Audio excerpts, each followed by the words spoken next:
Welcome back to Sunday Vibes, one and all. We are back in the Phoenix pub by Oxford Circus. It's me, it's Christopher Hamill back in a brand new jumper. No Patrick Van Straan today, though. We've replaced him with Zach Jalab. Yes. Looking very smart today. Thank you. Work, mate. Thank you very much. How are you? Not too bad, thank you, mate. Not too bad. Chelsea's football isn't going great, but my life is, so can't complain. Oh, yeah, Chelsea's football, that's an understatement, isn't it? When are you going to win a game? Hey, we'll have won one by the time this video goes out, that's for sure. Oh, if you don't beat Southampton at home, then a managerless Southampton. Yeah, then but we're not talking about them, so we don't need to. We don't need to. How right are you? now. You've been in Belfast meeting Celtic fans this week, have you? Yeah, did a Just doing your bit for the community. Did a gig with some of the players. Matt O'Reilly, as beautiful in person as he is on screen, can confirm that. So are you. Thank you, mate. I appreciate that. And yeah, picked up a little Dickie's number on the way Belfast? back. No. Oh, ASOS number. I like it. Not a sponsored video. And yourself? I like it. It'd be sick if we did get sponsorship from ASOS though. Would be. Vouchers I've galore. been well, mate. I have to say, we're recording this the day after Manchester United 2, Barcelona 2, which I think was one of my favourite Man United games I've watched in years. Just fun start to finish. Two really good teams going at it. Attacking football finally, rather than watching like some sit back, like just everybody's defending. That was just a fun game, man.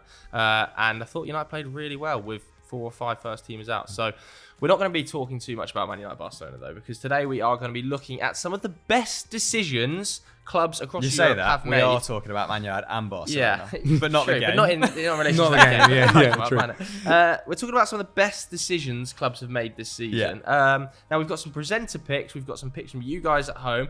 Quite a number of them, I would say. In fact, a high percentage of them revolve around managerial decisions, really, don't they? Appointments, in particular. So the presenter picks do, Yeah, and then I would people say sent so. in stuff, other suggestions from back home, and they were very player heavy. So I think by the time we get to the end of the episode, it should be pretty well rounded. So I presume you've gone for Graham Potter being appointed as Chelsea manager, mate? Yeah, well look, in a year's time, we'll be talking about that for sure. No, what I've actually gone for is the replacement of Potter at Brighton. The man Chelsea should have gone for. And that was obviously De Zerbi. I think when you look at the kind of the situation that Brighton were in when Potter left, you could have forgiven them for thinking, look, this is going to be a really tough season. We just got to make sure we stay in the Premier League. Obviously, you had Graham Potter, who had got them playing amazing football, a system that was fantastic, and then also getting the best out of players that they'd only brought in for really cheap fees. They'd also had Mwepu, who was brilliant last season, obviously sadly retire, unfortunately for him.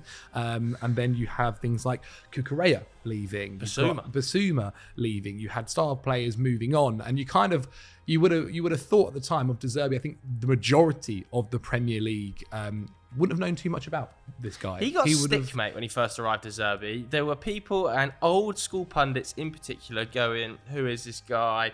No Premier League experience. I can see this going bad. Like, just disrespecting him, despite the unreal job I've got he'd to done. say, that might be my most timely tweet ever as well before, like 48 hours before, where I was like, I reckon this guy might be worth a look at. Parallels with the sort of job he did at Sassuolo to the job that Potter had done at Brighton, stylistically very similar, and then bing bang bosh, 40 hours later he's in the hot seat. But it's, lest we forget, he wasn't favourite to take over at the time. I went back and had a look at the odds. It was Knutsen of Bodo Glimt. He's obviously done a very good job there.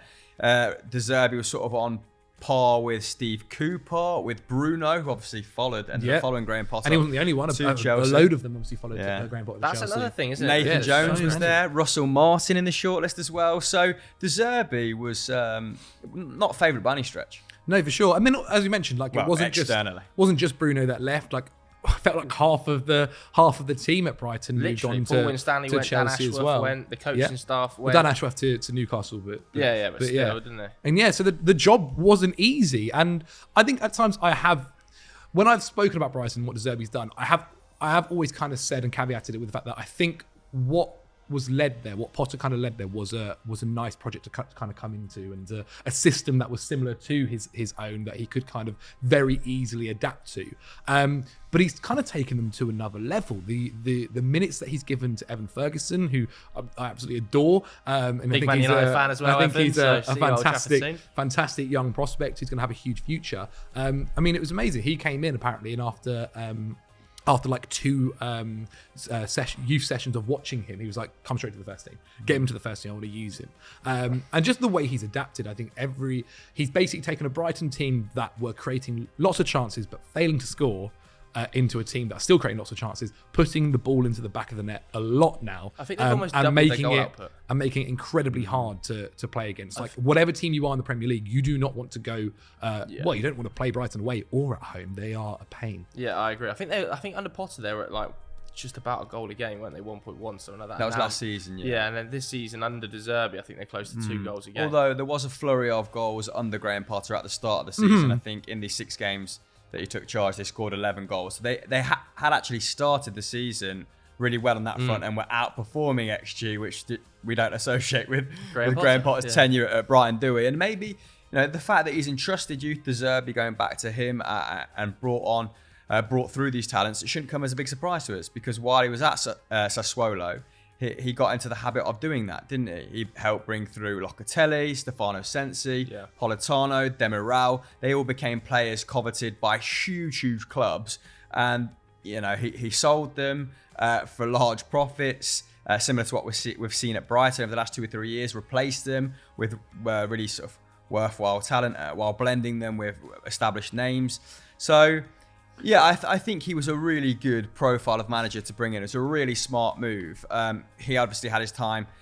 I think when he came to England, and people like Graham Souness were questioning his credentials, his pedigree. Obviously, wasn't a massive acknowledgement of the fact his time at Shakhtar got cut short by the invasion. I think he'd won the Ukrainian Super Cup before then, won 66% of his games, so most certainly would have won a league title in that division.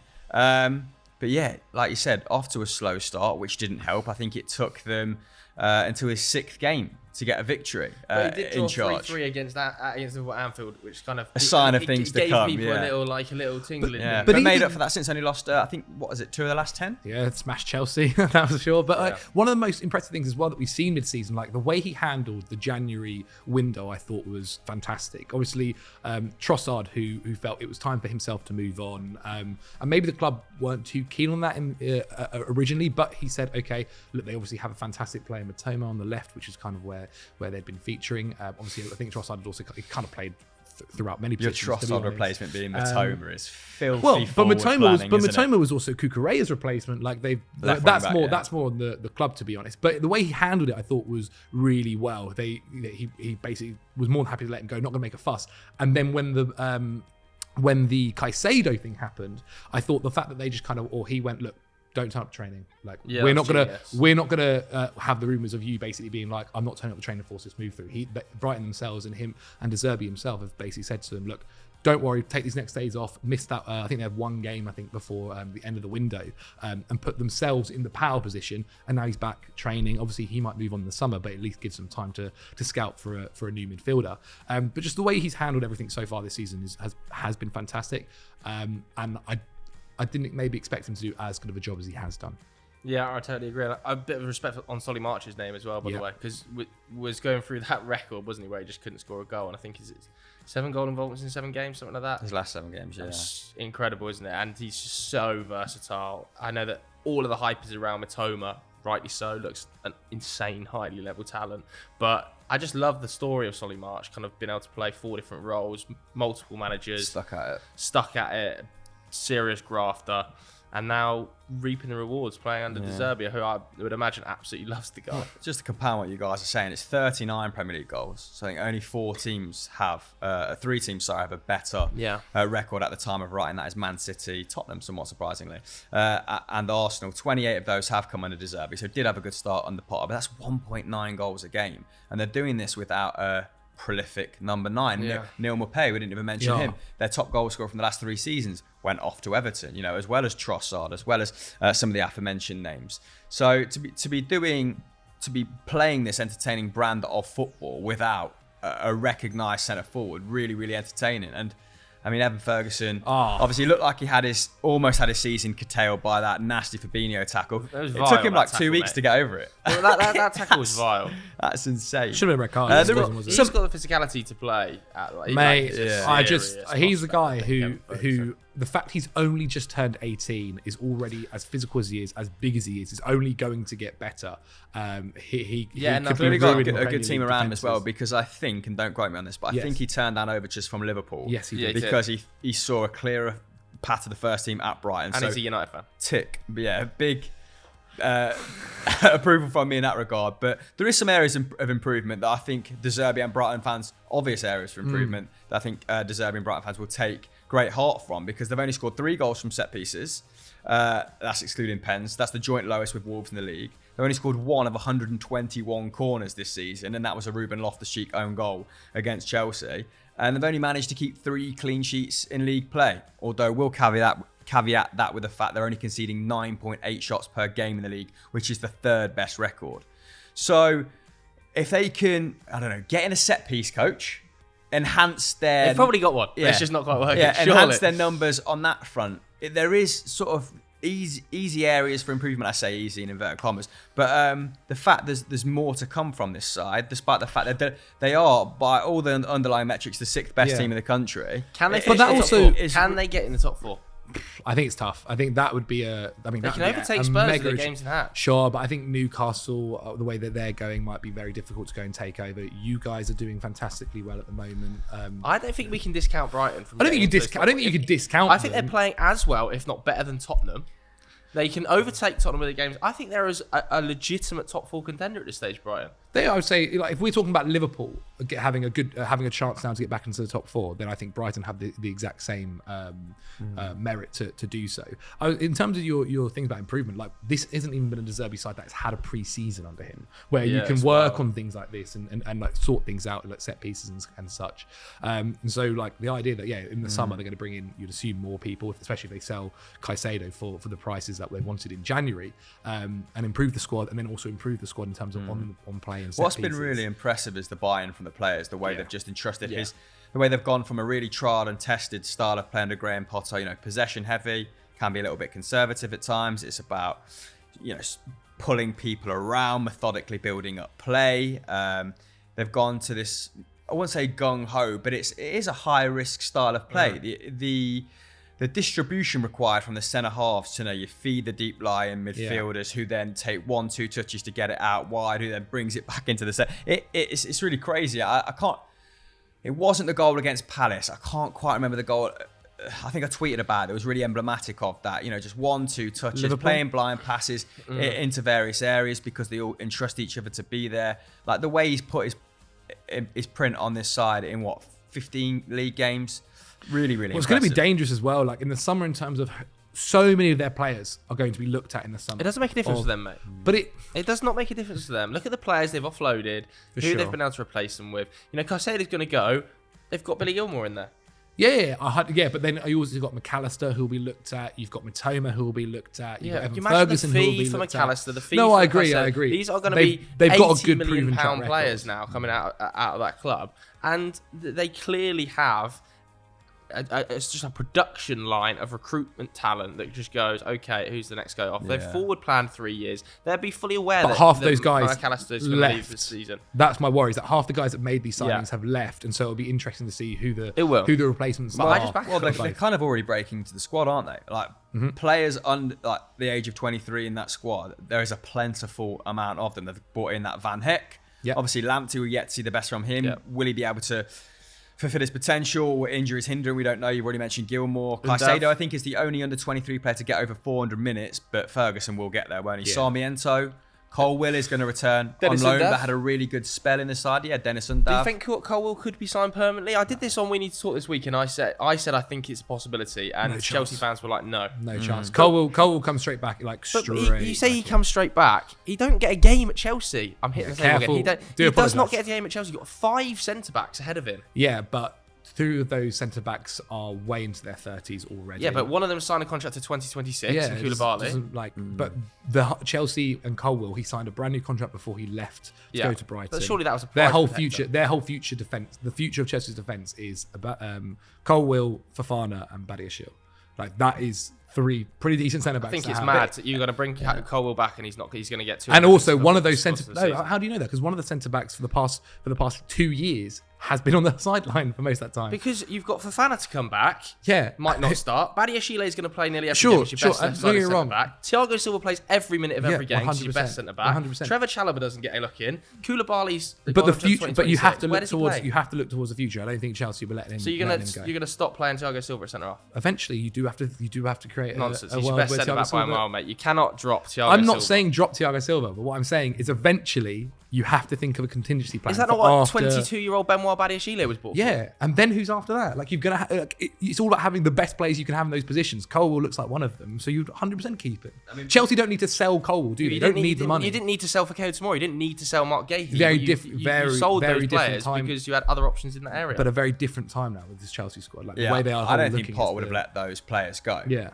And again, that I think bodes well for maybe the likes of Colwell in the future. They're going to have to trim some players from that squad. They have Colwell come back. They have 34 players. 100% they'll be trimming. Colwell is one of the few sellable assets they've got. But they don't need to sell. So like, what does it matter? Like they do need to sell. This is this imaginary. In terms of set, 34-man. What I mean, we don't need to sell in terms of the money side of things. You will eventually, mate. You can't just keep spending £600 million and not getting anything in the door. We're not going to do that. Koulibaly's got 300k and not even playing. Who's going to buy him? The new Winston Nobody's Bogart. going to buy Kalidou Koulibaly. Spoiler alert. Yeah. He's on 300k on a 4-year contract. Anyway, let's not get sidetracked by Chelsea. Let's go back to Brighton. I hadn't even finished like the list of youngsters before you sort of deviated and started arguing about Colwell. Ayari, Moran, and Cisco. We've already mentioned Ferguson. Buonanotte, who they bought in recently, didn't they? I think they've started that forward planning already, and you know it'd be easy to take for granted the future proofing of their squad. But you get to a point where with Tony Bloom and Co, you just think they have got a plan. No, 100%. Yeah, their track history is incredible, so you do have to kind of give them the credit. Tony Bloom will have a plan. Just putting the right people in the right places at every juncture in that football club. Just really impressive. As I said, like the only worry is that we used to say this about Liverpool, and how smart their transfers were, and eventually like. Ones don't work or some don't work out. They play a more high stakes game though, don't they, Liverpool? Like I guess very true. I guess. But we've said it about Leicester in the past, haven't we? And eventually they get 2 or 3 wrong and they will drop down a level. But you back Brighton, so even if they drop from 6th to 10th, it's fine. They'll recuperate, go again. Like, well, last season was their record points haul and it was 51 points. They're fast on their way to that already, aren't they? Gonna blow through that. Yeah, exactly. So that's the mark of progress. Okay, next one, my one. I think Ten Hag at United has to be up there. It has to be up there. And I'm probably get called biased in the comments here, but let's have it. I mean, I was probably still 50-50 between him and Poch, to be fair, when the appointment was made. I think it's not unreasonable, was it? I think, given how bad United had been last season and the scepticism around the club, I think even the appointment of Ten Hag was still being met with people going, "Ooh, will it work?" Bit of apathy. Yeah, will it work? Will it not really work? And lest people forget as well, it was during a period where United effectively wrote off 6 months of season to get this guy in the door, didn't they? Rangnick was given 6 months of absolute shambles in order to get Ten Hag through the door, because they could have got Poch, I think, a little bit earlier than Ten Hag, couldn't they? Whereas they obviously wanted Ten Hag, and it's just, I mean, the job he's done there is just absolutely ridiculous, man. Every situation he's handled to perfection, be it Cristiano Ronaldo's exit from the club, which actually ended up being a big positive for him because it felt like it gave him more control in the dressing room. It felt like he disciplined the club really well. That worked perfectly for him. Brave enough to drop Harry Maguire, which people laugh at online, but not an easy decision to come in and say, okay, you can retain the club captaincy, but you're not good enough to start for me. Not an easy decision at all to make. I actually think the way he's handled Sancho has been really good. Obviously, he was very out of form, had problems going on outside the game, took him out of the limelight, has slowly brought him back in. Looks like he's going to be a big asset across the second half of the season for United. The way he's bedded Garnacho into the team, I think has been really good. And this is a United team that I still think has a number of holes. Doesn't really have a striker, does it? Anthony Martial, when he's played, I think he's still running at like 0.7 goals and assists per 90. Very impressive. But he never plays. He started, the last time he played 90 minutes of Premier League football was February 2021. 2 years ago now. The improvement in Marcus Rashford, the improvement in players like Luke Shaw, Casemiro bedding into the team well, improvement in Wan-Bissaka, it's absolutely incredible. The job I was in the mark of a really good coaches, just when circumstance throws you a curveball, like Lisandro Martinez being out for I don't know, X amount of games and having to play Luke Shaw at centre back. Like him just fitting in so well, playing great football, understanding the system. That is the mark of a great communicator and someone that can outline their tactical vision for the team really well. When players can be problem solvers for him. Eriksen's a deep line playmaker. You know, traditionally he's been a number 10 or more forward-thinking midfielder. To play at the base of midfield in that too, and to just get such a tune out of them, the mark of a great coach. It's consistent. He's had quite bad injury problems, really. He's had no number 9 all season because of Anthony Martial's injuries. Now, Christian Eriksen missing half a season with that ankle problem after the Andy Carroll tackle. He's had bans to Martinez and Sabitzer away at the new camp and come out with a result there. I think overall, he has just totally transformed the feel of the club. The connection between the supporters and the players feels the best it's felt probably since Sir Alex Ferguson. Definitely playing the best football since Sir Alex Ferguson. And it just for once feels like there's a clear plan. You know, if something goes wrong, I just back Erik Ten Hag completely to go, okay, let me just calm down. I'll fix it. Let's get this sorted. He's got the right people in the right positions. And I think with another summer window of correct recruitment, United can really be a very, very strong team next year. And he was just completely unmoved by a bad start, wasn't he? Which was really impressive. Just a really still presence, someone that is now clearly above the players in the hierarchy, which was maybe the issue with Solskjaer some of the time, right? There was always this kind of feeling that he was on borrowed time to an extent, and he was sort of... And we loved him, but he didn't ever have that feel like he had full power there, did he? Yeah, but to be 5 points off the summit of the Premier League, to be still in 3 cup competitions at this time of the season, particularly after the start they had, to be scoring more goals, to be conceding less goals than last season, you know, by a significant degree already. Can we talk about Rashford as well? Very, very impressive. What he's done to Rashford. Yeah. Well, he's equalled his best goal haul. Was that from 2019-20? He's 22 goals. He's the best forward in Europe at the moment, isn't he? He's the best forward in Erling Haaland's right, isn't it? No, Erling Haaland, a sensational first half of the season. But as we stand right now, the most on-form forward in Europe is Marcus Rashford. Absolutely. 14 goals in 16 games since the World Cup. And the things he's doing in the games make him the most dangerous forward in Europe. As we stand right now, I'm not saying he's the best player. Obviously, Haaland, more effective striker, isn't he? But on form, it's Rashford. I mean, I remember sitting here, maybe even like a year ago or so, or slightly longer, and being like, I don't know what's happened to Rashford. Like, it feels so bad to see this guy who broke through and had done so well. And then there was that season under Ollie where it is basically he was carrying United on his back, literally. When he had that back injury, and that was his best goal output season. And then he had the surgery, and then obviously last season didn't go too well. And like, it's been amazing to see him come back to his best and just play with such confidence. I think that's something that Erik Ten Hag's been able to instill in him is when he's on the ball, he's more than happy to drive at the guy. He's more than happy to shoot from 30 yards out like he did against Arsenal, and back himself. He's so dangerous. Himself with his shot selection and the way he strikes the ball with such power. And he's just made him like the guy for United. Like the way he's come in, like one of the best things, I think you kind of touched upon it, is the way Erik Ten Hag has come in and kind of just dealt with everybody personally. That was at the beginning of the season when Lisandro Martinez joined and everyone was talking about his height and all this kind of stuff. And then the game against Brentford happened, and I think he took him out for the next game, but then brought him back in straight away. And I think the way he's dealt with every situation that's kind of come to him has shown how fantastic of a manager he's been, and really the best appointment I think you guys could have made. Definitely. Like you must sit here now and think this is a guy who you look at how long Pep's been at City, how long Klopp's been at Liverpool, and you think this is a guy who could beat United 5-6 years. We have seen false dawns at United before, though. We have seen a lot of false dawns at United to this same degree. Not to this degree, in a different way. Louis van Gaal had a very good start at United. Jose Mourinho finished second, didn't he? And they still did perfectly serviceable jobs at United. And Ole Gunnar Solskjaer had the high points of the first 6 months of his tenure, going away to Parc des Princes and win. But it was a very different feeling about how they were doing it. Jose Mourinho was doing it by dogged, defensive, quite ugly football. Louis van Gaal, the football now, aren't boring. Like Ole Gunnar Solskjaer, flying by the skin of his teeth a bit. Whereas now it feels like there's a structure. For the first time in a long time, you have someone with the tactical acumen, the vision, the know-how to go toe-to-toe with people like Klopp, Pep, Tuchel when he was his in-game changes are absolutely insane. They're so good. He's so good with substitutes. Yeah. Even last night playing against Barcelona, he's got Wout Weghorst playing essentially cam or like at 10 central midfield. Like they're crazy decisions, but doing really, really well and bringing in someone like Wout Weghorst. Yeah. If we'd have sat here again 2 years ago and gone, Manchester United are signing a Burnley striker, everyone would have thought like, what is happening? The one thing I will say is, imagine if that had been Felix playing in that 10 role last night.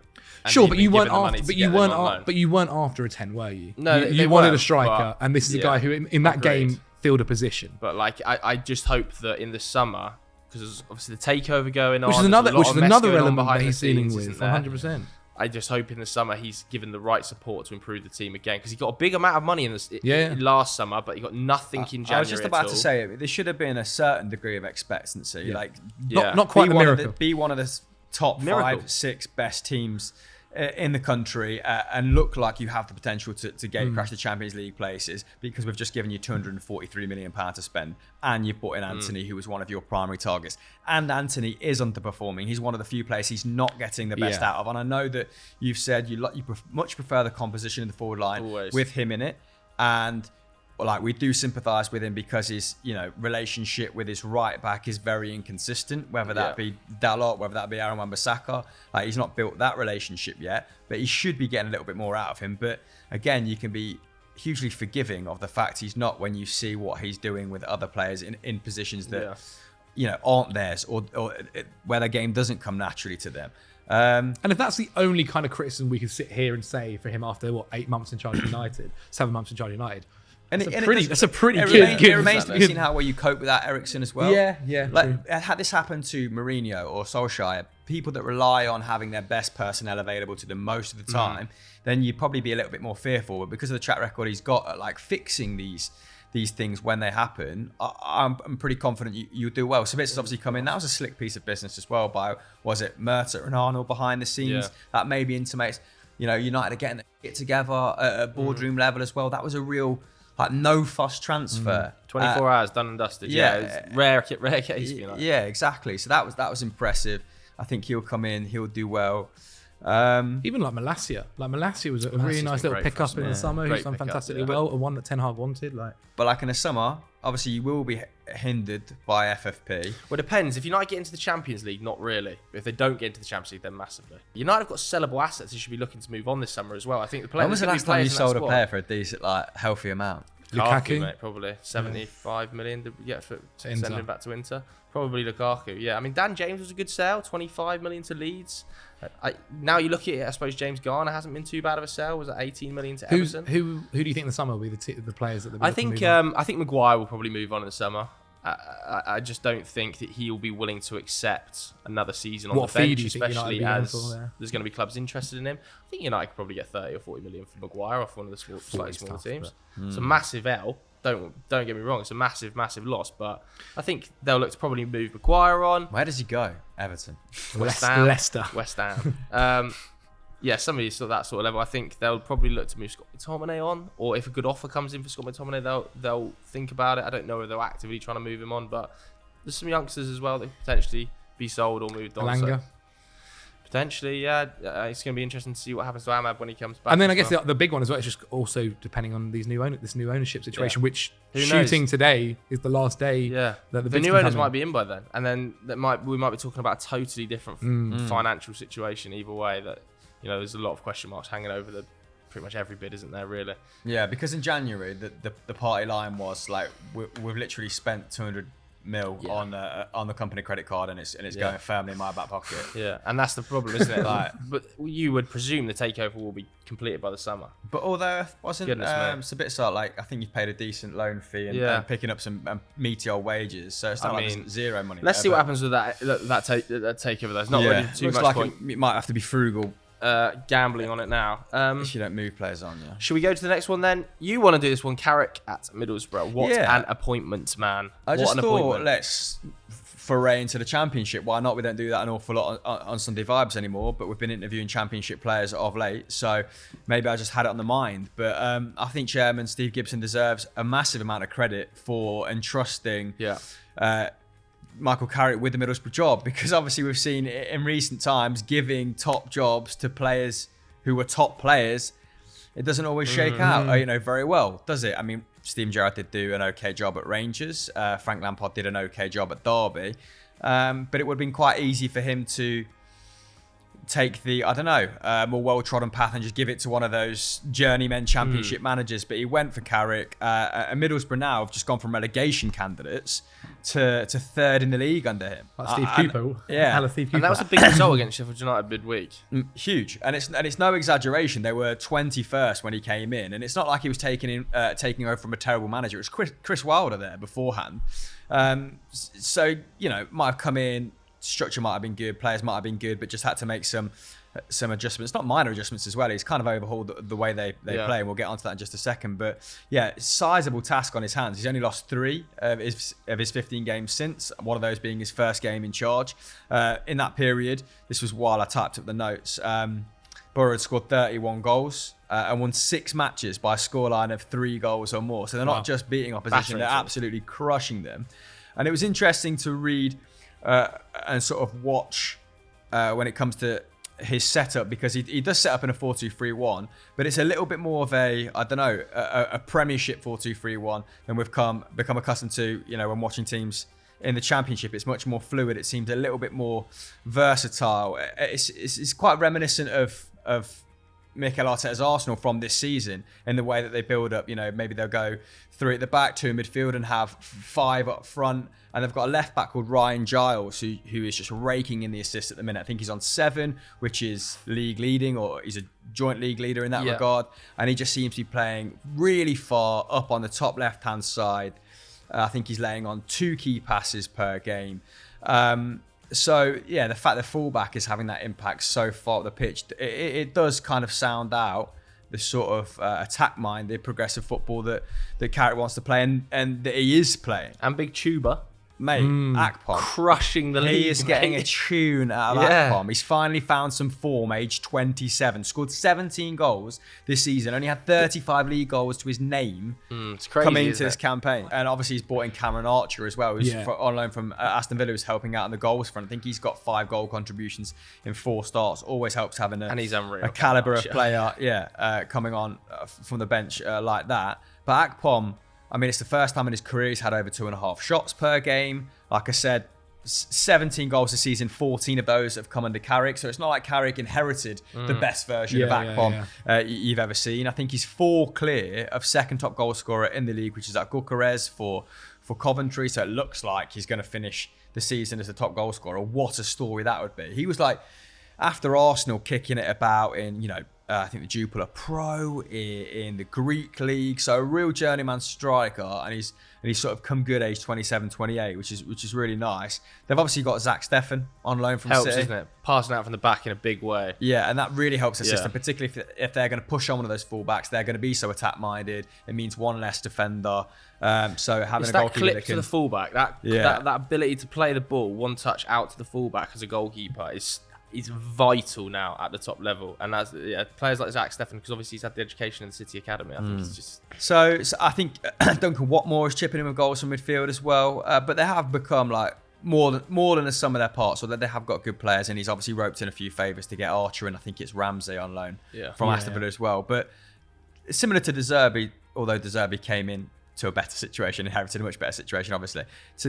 To go to enact that sort of transformation in such a short space of time, it is just really impressive from a coaching perspective. There's a Northeast boy as well. He'll be loving that. Like on Teesside. Yeah. Do you slightly worry that it's like, say it went fantastic well this season, they got promoted to the Premier League, that it could be too soon?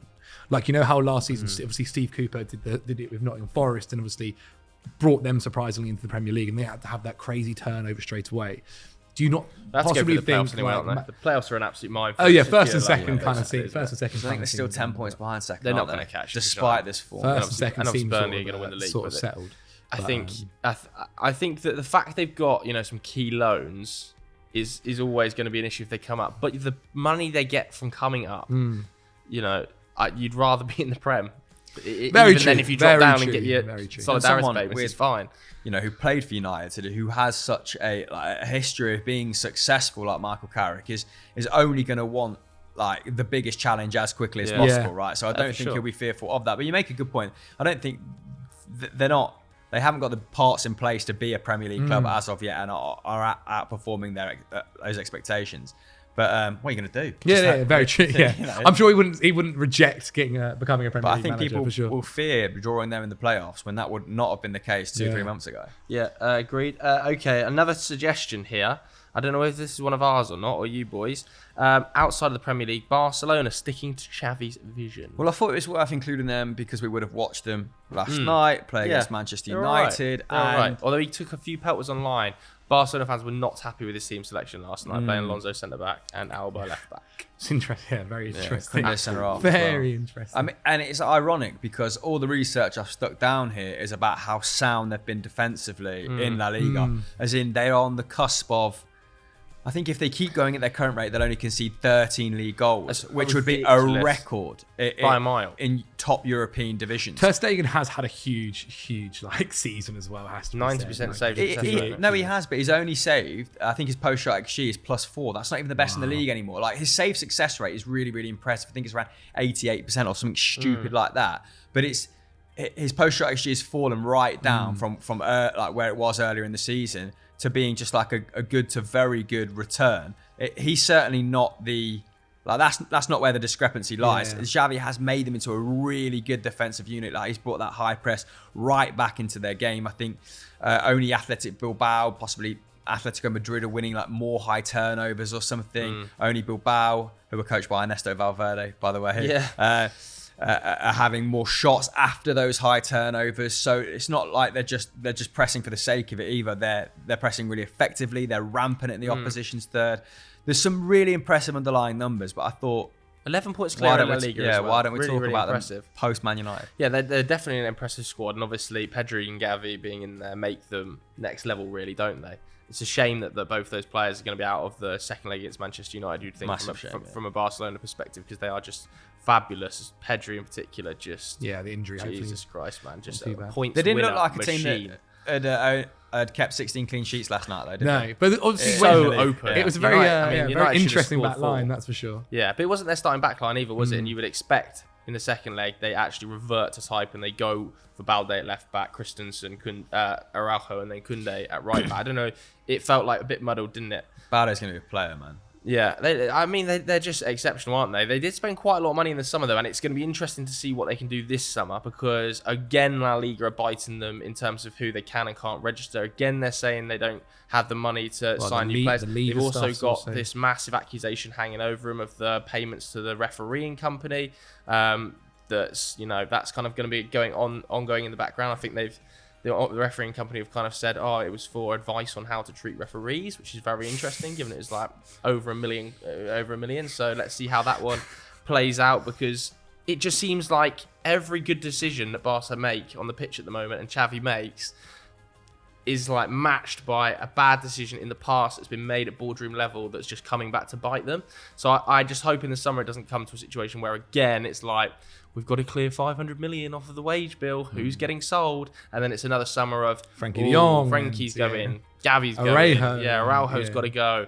I just would like to see it from Xavi's perspective, just a bit more settled and a bit more calm off the field. But it doesn't feel like it's ever going to happen for Barcelona because it is just mayhem of a club, isn't it, really? Should we do some fan suggestions? Yeah, let's do it. Okay. Upside Down says signing Doucouré at Palace. Yeah, 23 million euros they paid for him, so it wasn't cheap. He's been okay. Obviously they lost Conor Gallagher in the summer, didn't they? Who had particularly the first half of the season, a fantastic campaign for them. He's not quite the Conor Gallagher player. More defensive, sure. He's a DM defensive. Basically. But he's, considering how Palace season has been this year and not, which it hasn't been what it was like last season. Do you think they could get dragged in? He's been a good no. It's a relegation bet, no. Definitely not. I think there are much worse teams in the Premier League for them to get dragged. I think their good start will probably be the difference, won't it? But their form has not been good. Their form has been terrible. I would go as far to say without Doucouré, they'd be absolutely by the way. He is absolutely holding down that midfield, and it's changed a lot around him in recent weeks. So he'll play. Yeah, sometimes he plays next to Schlupp in a double pivot. There's been times where Vieira's played a 4-3-3 and it's been Elise and Eberechi Eze in midfield with Doucouré. I mean, you look at the composition of that midfield, you think, good job. You're good at defending, Doucouré. And I think he's in the top 20% of midfielders for tackles. I think it's top 5% or something ridiculous for interceptions. So his defensive nous is spot on. But if he was, I think he also played him in a 2 and a 4-4-2 with Will Hughes against Brighton. So he's the mainstay. He is what they build the midfield around. They have brought in Lokonga. It remains to be seen how impactful he is for them. Where's he going to play? But I honestly think if Doucouré got injured right now, you could run through that Palace team in a straight line. Yeah, I agree. I think they will be safe, but the form has not been particularly great. I mean, I think I know a few Palace fans, and I think they are kind of disappointed because last season they had such a kind of, it felt like a really breakthrough year. And I think one of the biggest disappointments for them is that it doesn't feel like Eze and Elise have taken a step forward this year. Yeah. Especially Elise. Like Elise, Injuries. we always speak about how he could be this guy who could be one of the world's best. And he has that potential. Look at the goal against United, man. Yeah. He's still really young, though, isn't he? He is still really young, and obviously I think he's probably a couple of years younger than Eze on. as well. But that's what their disappointment is, and I can understand why. Let's go to the next one. Wallaby champ. I presume this one for you, Hamill. Signing Aaron Mooy on a free transfer. What a player. What a player. And we only got him because the previously mentioned, was it Riley McGee? Yeah. McGree? Yeah. He went to Middlesbrough. So we turned our attention to Aaron Mooy. 10 goals and assists and 10 Scottish Premiership starts.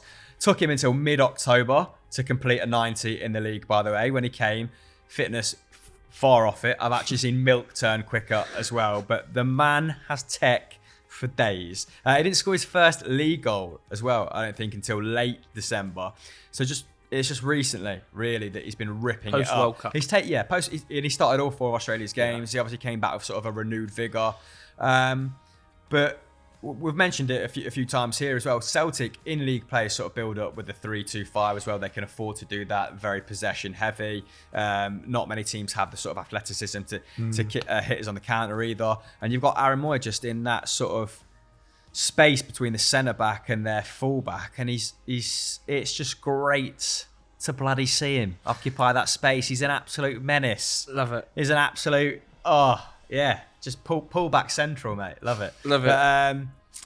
Yeah, I mean, someone else that just Postecoglou was getting a tune out of. We got him on a free. You know, he spent a year and a half in China. Was not expecting to see this level of performance from him. The Aussie connection. And yeah, he's. I liked him when he was at Huddersfield. I liked him when he was at Brighton. But I was pretty apathetic when he came to the club. But there we have it.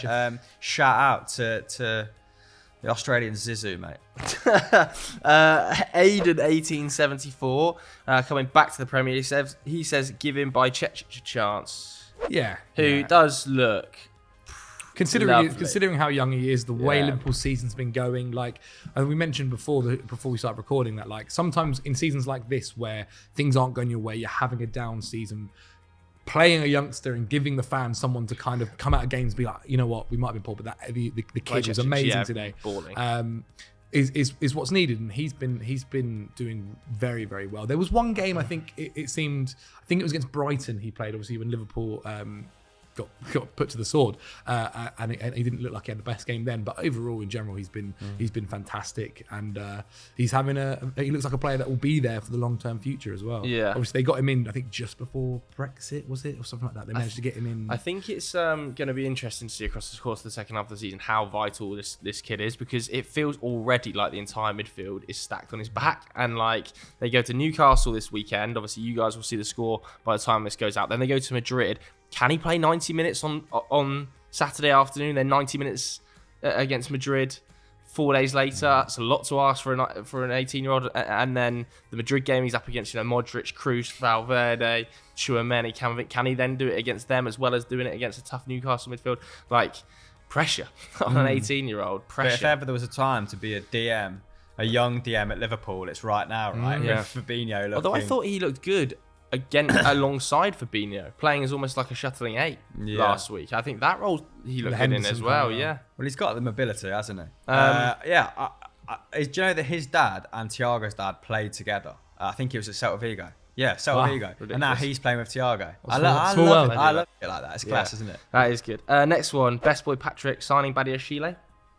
Yeah, I mean, it gets a bit of poor season, so the best part of the season. He's been your best January signing. Yeah, I think because of the because it was so early done, and also the fee, it kind of went under the radar. He looks fantastic. It's such a shame he's not registered for the Champions League, man. Yeah, I mean, Chelsea's issues, they can't score goals, and so they needed to register the forwards, I guess. Like, so they've registered 3-4-2 can't score goals. He does look good. He looks really good. I think it's still quite early on before people I've seen people come out and being like, this guy's he's brilliant. The best thing he's looked like such a big upgrade on Koulibaly already. It's like Koulibaly was pretty good against Dortmund, to be fair, but yeah, I do agree. Like I remember saying in the chat, like, I think Badiashile's got a really good future Can't wait here. for Colwell to come in and dispose him of that position. Then not necessarly, man. Not necessarily. Play The fact together. the fact that he's, I think also the fact that he's left-footed as well. Like, it makes such a difference when you see the guy like pass it to left-sided centre back, and he can just naturally put it there for the next pass. Makes him just a little bit quicker. But that's yeah, why he looks. Rudiger, on the theme of Chelsea centre-backs, has fallen at the Real Madrid side, isn't he? Because he keeps coming back inside to pass in his right foot, and back three tacks. But we said we said that for ages, that like Rudiger in a back three is amazing, in a back four is a little bit more questionable for a long time. So will you go to a back three? Do you think he's going to stick with the four? Potter. I think Potter will stick with four. Yeah. Too many attackers not to. But we'll see. No, 21 on the books. Badiashile, very good, mate. Very good. Next one is a suggestion from me, actually. I put signing Willian. Yeah. Who I think, just disproving people. His left, goal on the right, weekend. He was an absolute write-off pre this season. People were saying he's like making a joke of him. And, he has come back 5 goals and assists in 15 league starts, I think, but even when he's not involved in the goals, his ball carrying, his dribbling, the way he drags defenders out of position to allow Pereira and Mitrovic space, he's always been magnificent season. He's always been a tidy player. I think the fact when he went to, the thing is, Arsenal and Fulham expectations are so different, right? And so, like, signing a guy who's 31 or however old he was, 32 at Arsenal on big wages, it doesn't feel like the right move, and obviously he's not going to quite work out there. Whereas at Fulham, when they've just come up from the Premier League, are basically just expecting to hopefully stay in the Premier League. Anything of decent quality is going to come across. Crazy. No, but he's not just delivering. Above par. He looks like a top 8 player at the moment, and I think it's nice for us on Football Daily to be collectively humbled in this fashion every now and then, because it's very easy to write off a player who's been in Brazil, who's over the age of 30, but then. Again, this is why we love football, seeing people defy expectations, seeing them sort of, ridicule our standpoint on them. How many times have we seen him do that goal that he did against, was it Southampton? He's always had the finesse on lock. Cuts in one, pulls out the other, and then just curls it in. His left-footed finish in the weekend. But for how many years have we seen him do that same thing? Like, he's always been one of the best at it, like kind of that feint to go to one way and then pull it the other way. Goal contribution every 3 starts, isn't it? If he keeps going like that, that's... We'll quickly do Fred Weeks is giving Nathan Ake more minutes, who I think has had a great season. Some people on Football Daily owe him an apology as well. I think you might be one. I think Van Straten might be another. I think every time I've suggested him for a how to fix, particularly for Leicester, I was laughed out of the room. Was it? Yeah, I think maybe less so you. I don't remember abusing Nathan Ake. Feels very much like a Pat thing, to be honest. Wouldn't shock me. I don't remember abusing Nathan Ake, but maybe I did. I might be wrong. We'll have to go back to the podcast, revisit it. But I'm really glad he's come good. And against Arsenal, as soon as he went to a back four, as soon as he took up a more traditional sort of left back berth, they look like a much better side. But he's he's coped well with that weird 3-2-4-1 formation that Pep has every right to try that. He's a genius, and he could have struck gold there had it worked. But I've seen it now deployed in 3-4 games, and it hasn't worked, and they've looked ragged and he admitted it and disgusting in build-up play. And you've seen Bernardo Silva, like a player that fun should not be dropping into left back and fouling Saka 3 times in the first 15 minutes. That should just not be a scenario that happens. It was just disgusting, and I never want to see it again. But let's give him his flowers. Ake coped with that pretty well down the left-hand side. So I do think he has been City's best defender this season. Yeah. Okay. Personal question from Colm on the Discord. Get involved. Links in the description. Best goal you've witnessed live? Wow. Well, I've seen the halfway goal. I think the halfway line goal, Crawley Town versus Newport, where All the games you've been to, and it's a Crawley Town game. it's a goal from the halfway line. Yeah, fair enough. Like the referee got subbed. There was a I'll red tell you card. what, me and The referee got subbed. Yeah, the referee got substituted because he pulled his hammy. It was an iconic game. Crawley lost 4-3 or something like that. I'll but tell you it was what, like- it's also up there for you, and surely I'm hoping anyway because it's up Kai there. It's Havertz. probably my number one, maybe number two. Marcus Rashford at the bridge, that the knuckle 40 ball. yard free kick. because Joe goes to me as well. He lines with Enrique and goes, oh, Rashford's on it. He never scores. Dude. He's got the And I worst was free kick like- record. And I was man, like, at oh, that now time. you've said that it's going to go in, and it was just It was outrageous. Also, Mandzukic overhead kick Champions League final against Real Madrid for Juventus from the touchline. yeah. That one in I Cardiff. mean, Messi Oh. versus Croatia, where he skins Gvardiol, was Oh, not yeah. too Does bad. he score after No, Messi didn't. Sorry, score. no, He but he came does. back. Yeah, Yeah. it cuts it to but that It was wasn't Alvarez. Wasn't that it? wasn't too bad. Probably. Kai Havertz Champions League final, not too bad. More meaning for me, I guess that one. Yeah. Well, yeah. Got one. I've got an almost goal. Callum McGregor against Real Madrid this season. It hits the inside of the post. Oh, it was a good from strike about as well. I 35 remember. Yeah. yards, and I didn't even see where it went afterwards. It was just like the ball disappeared. It was a real surreal moment where everyone was kind of like, "What the f has just happened?" And it went out for a throw in on like the other side of the pitch. The best goal I feel like I'm I've definitely seen forgetting one. live. I'm really poor with my recall. Did on this Messi front. score a good one? That hat-trick we scored at the Nou Yeah, Camp? but When I we was were boozed. I can't remember any of that game. Really? Yeah, we watched him bag a hat-trick against Man City, and I'd had about 18 sangrias. I might as well have been in Galicia. Weren't you like sitting behind? Weren't you ahead of Eric Abadal? Oh, as yeah. well? He's like 3 rows Three rows back from Eric. Pep. 3 rows back from Pep. Having just interviewed him. All right, it's funny. there we go. Another episode of Sunday Vibes in the can. If you want to get your question in for next week or a title topic for next week's show, put it in the comments below. Send it to us on Twitter, all that good stuff. Get involved in the Discord as well by hitting the link in the description below. Loads of good content out on Football Daily at the moment as well. That's it. Thanks very much for watching, everybody. We'll see you later. Goodbye.